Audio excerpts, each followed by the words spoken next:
Pourquoi aller en jeu vidéo et ludification?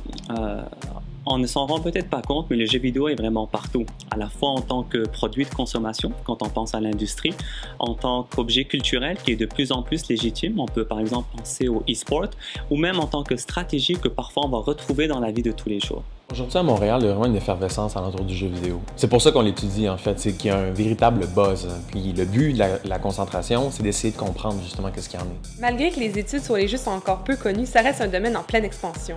On s'intéresse à la culture et au comportement aussi. Moi, je savais même pas que ça existait, les études en jeu.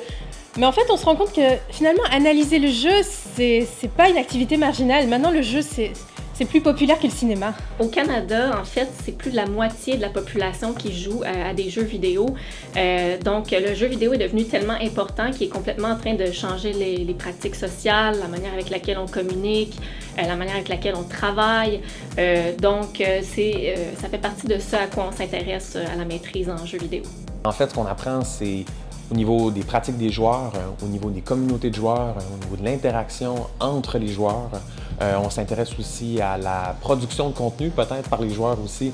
Les possibilités sont vraiment vastes, puis ils nous permettent vraiment de pouvoir comprendre le jeu vidéo sur toutes ses facettes. Les jeux vidéo, les jeux de plateau, les jeux de société.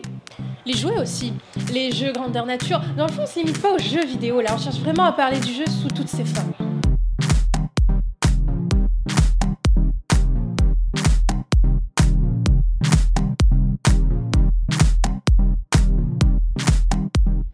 Un des concepts les plus intéressants quand on étudie le jeu vidéo est la ludification. Le jeu vidéo est tellement répandu qu'on peut parler de langage vidéoludique auquel les gamers sont habitués. Et la ludification est en quelque sorte reprendre certains éléments de ce langage et les appliquer à des contextes non ludiques. Même en dehors des cours, on est grandement sollicité. On utilise le laboratoire, on fait des projets de recherche, on fait des journées d'études. Et c'est ça qui est intéressant finalement dans cette maîtrise, c'est qu'on n'est pas limité aux cours seulement, on est vraiment sollicité pour autre chose.